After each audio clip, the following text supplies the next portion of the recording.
Coming to you live from our Auckland Park studios, this is Prime News on SABC 3. Here are the top stories making headlines. He wanted us to listen to something he never listened to himself. Because it's not there. Ad hoc committee members have refused to accept Police Minister Senzo Mchunu's claims that he was threatened by KwaZulu-Natal Police Commissioner in a conversation between Mkhwanazi and the Minister's Chief of Staff, Cedric Nkabinde. General Libya, and I'm saying that because he's the only general I know. That is correct. The Madlanga Commission has heard that the Hawks descended on the intelligence operation which secured the arrest of a businessman and alleged cartel member, Katiso Molefe. We don't know who they are, their parents, their addresses. 3 of them, the 4th one, we don't know. And Westbury has witnessed yet another deadly shooting incident where 2 teenagers were killed and 4 others are fighting for their lives in hospital.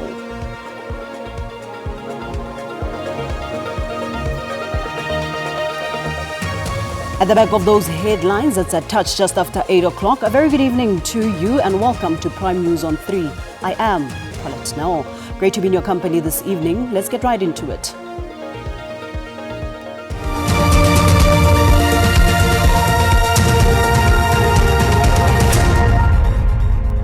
We begin with this tonight. Members of Parliament have refused to accept Police Minister Senzo Mchunu's claims that KZN Police Commissioner Lieutenant General Nhlanhla Mkhwanazi threatened him. Last week, Mchunu, who's currently on special leave, introduced an audio recording of a conversation between his Chief of Staff, Cedric Nkabinde, and Mkhwanazi, which he said contained threats. However, Mchunu failed to produce the recording today when he returned to face more questions from members of Parliament. This was Mchunu on the 5th of March at the Police Portfolio Committee when he was asked whether or not he knew Brown Mokgotsi. I think a week and a half ago, I got somebody insisting that there's somebody who's going around saying he works with me wherever I am, he is there. And I said, show me the face. And it got to a point where he showed me the face and I told him, I don't know this person. And today, he was singing a different tune, saying he was shown a wrong picture. When General Mkhwanazi made his statement on the 6th of July, he then tells the public something twisted. He says, Minister Mchunu said he doesn't know Brown Mokgotsi in Parliament, which I never said. I never said. This contradiction has landed Mchunu in hot water as he faces a police complaint as well as a complaint laid with the Ethics Committee.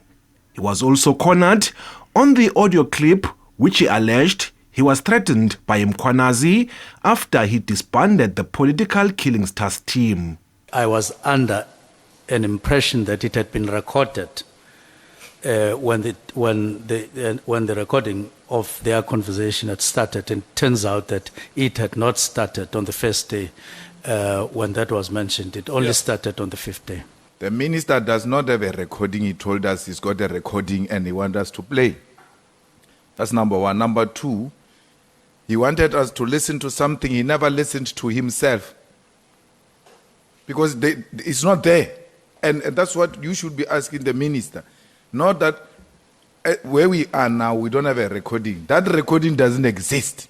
Ulelani Philip, SABC News, Parliament.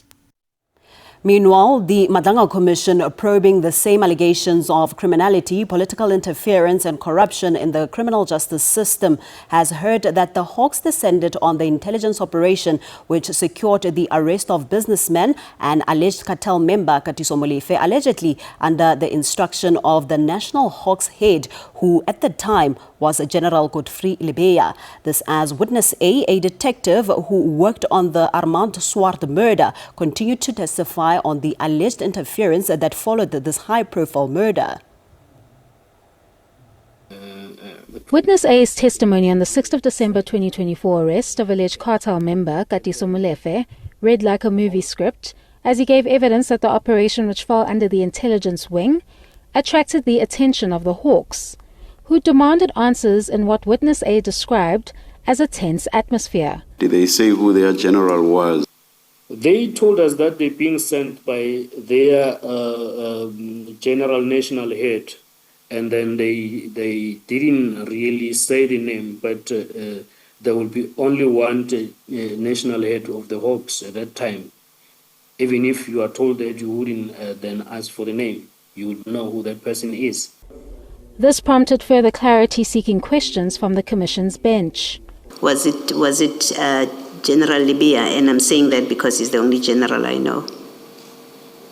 That is correct. It was General Libya who was the head, the national head of TPCI at that time. Witness A further testified that the arrest of Katiso Molefe not only garnered alleged interference, but allegedly upset generals of the SAPS, with Witness A naming Lieutenant General Shadrack Sibia as one of the high-ranking members that allegedly questioned why Molefe was not being detained at a local police station instead of Pretoria SAPS. In addition, Witness A revealed that the arrest operation produced a search that led to the discovery of documents that directly link to the murder of Swart. It seemed like this document had a lot to do with Transnet, applying for tenders for Transnet, registration of companies, and then there is also a particular set of documents that belonged to a company that I mentioned yesterday, which is SK Group, which is now linked directly to the matter that we were dealing with at the time. This A group, if I can just take the commission a little back, is that it was the group, it was the company that was a buyer at a QTech company buying for Transnet. The hearing continues. Kani Mapanga, SABC News, Pretoria. The legal counsel for the complainant, Andiswa Mengo, has submitted that Eastern Cape Judge President Selby Mbenenge must be charged with gross misconduct in the form of sexual harassment. The Judicial Conduct Tribunal probing sexual harassment allegations against the Eastern Cape top judge is hearing closing arguments from legal representatives. Amongst the arguments of Mengo's legal team is that Mbenenge's conduct was unwarranted and unwanted. The outcome of these proceedings will speak to the very heart of public trust in the judiciary. It will demonstrate whether our system of justice has the courage to hold even its most senior members accountable when confronted with serious allegations of misconduct. The central issue in this matter for determination is clear: whether the conduct of the Judge President constitutes sexual harassment, and whether that conduct amounts to gross misconduct within the meaning of the Judicial Service Commission Act and the Code of the Judicial Conduct. It is common cause that the respondent, Judge President Mbenenge, sent sexually charged WhatsApp messages and unsolicited images to the complainant, Ms. Andiswa Mengo, a judge's secretary. The defense advanced by the respondent that he misread signals or misunderstood intentions does not withstand legal scrutiny. Police have cordoned off Cruiser Street in Westbury, Johannesburg, following a mass shooting that left 2 teenagers dead and 5 others injured. This after a group of 7 youngsters aged between 14 and 19 were standing outside a house when they were allegedly approached by 4 armed suspects. During the incident, the commander of crime prevention, visible policing commander of the Sophiatown police station, was 3 streets away. With his team, they were busy doing crime prevention because this area is well known as a notorious with drugs and unnecessary fights of that nature where they fight for the theft. And he reacted, and few blocks away, the anti-gang unit under the command of a captain who was in charge of them on the ground, also came so that they can see what happened. And unfortunately, those suspects, who are also teenagers, as we are informed, disappeared. But we do know who they are, their parents, their addresses. 3 of them, the 4th one, we don't know.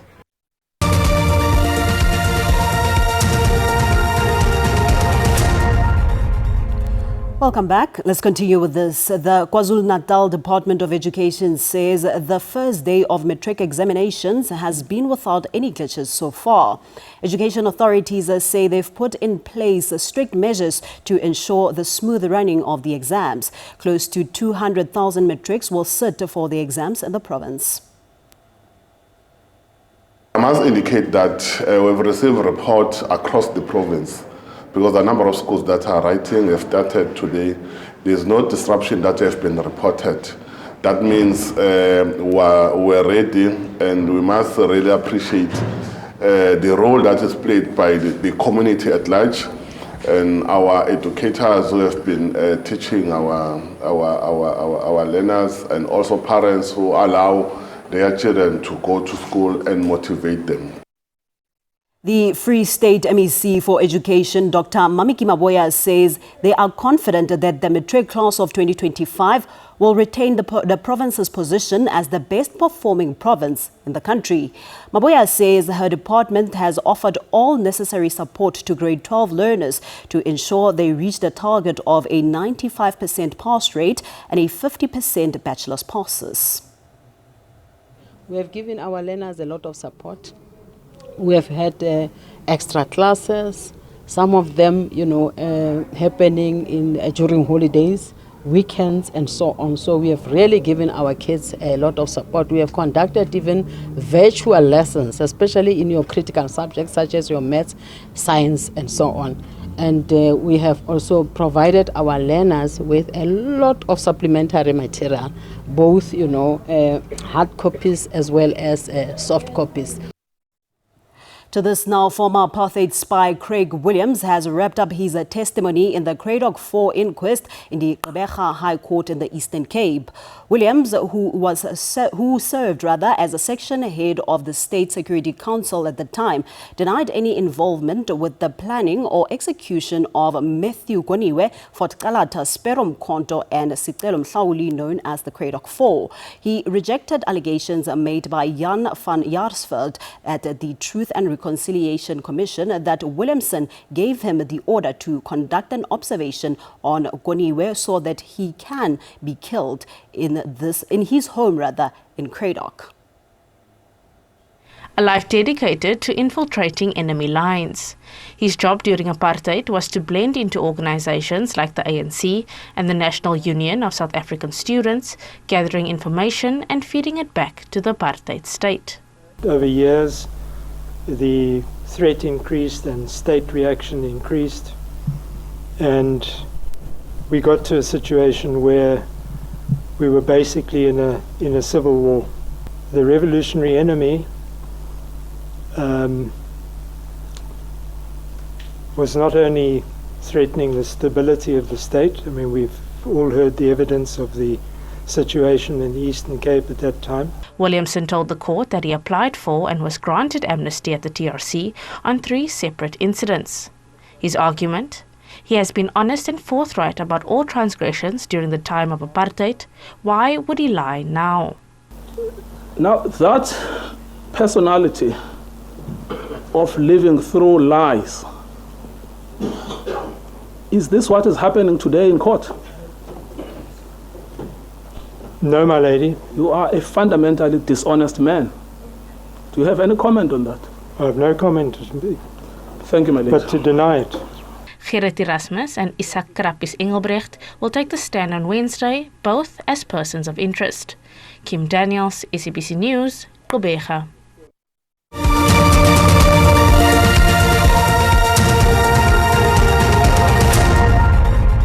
Thank you for staying with us. To this now, there have been mounting calls for Israel and Hamas to maintain the ceasefire deal. This after more than 28 Palestinians were killed in Israeli airstrikes on Sunday, with Israel saying it has paused attacks on Hamas after the killing of 2 Israeli soldiers near Rafah in South Gaza. These calls come as U.S. Vice President J.D. Vance arrived in Israel today. The first phase of the ceasefire deal agreed upon by Israel and Hamas is looking uncertain. Both sides have accused each other of repeated breaches since the truce was formally agreed to on October 10th. There have been numerous incidents of violence and recriminations over the pace of returning hostages' bodies, delays in aid delivery, and border openings. No one needs to remind us of the importance of the sacred mission of bringing the slain hostages back. We're working non-stop. I don't exaggerate, we're working non-stop. While United Nations spokesperson Stefan Dujarric called for calm on both sides. We are encouraged that the parties have reaffirmed their commitments to implementing the ceasefire in Gaza and commend the steadfast efforts of the mediators. We do, however, remain concerned by all acts of violence in Gaza and the reported attacks and strikes that took place. We urge all parties to honor all of their commitments to ensure the protection of civilians and avoid any actions that could lead to a renewal of hostilities and undermine humanitarian operations. Netanyahu is expected to hold talks with US Vice President J.D. Vance to discuss the way forward. Bonolo Maribe, SABC News. And now, here's the latest market update as at 7:45 tonight.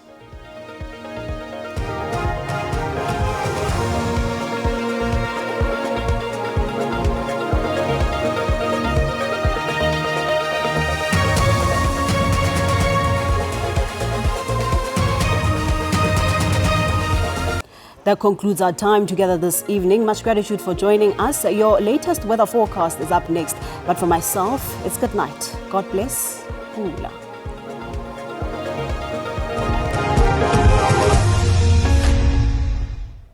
Thank you very much and a very warm welcome to the weather desk. Now let's take a quick look at what to expect in our weather details for this evening as well as going into tomorrow. We're expecting a 30% chance of showers and thunder showers over the central and northern parts of the Northern Cape, extending into the Northwest Province as well as the central and western parts of Limpopo. Now for the central interior going all the way into the eastern provinces, partly cloudy to cloudy conditions expected, also going into parts of the Northern Cape province. Otherwise, the southern parts of the country can expect clear skies going into this evening. Tomorrow, we're expecting a clear and sunny day across the country. Just some morning fog patches to look out for over the eastern escarpment, extending into the eastern Cape province, the western Cape, and along the west coast. We do have some weather warnings for tomorrow. High felt fire danger conditions with a possibility of runaway fires expected over the southwestern parts of the Northern Cape, extending into northern Western Cape as well as the western parts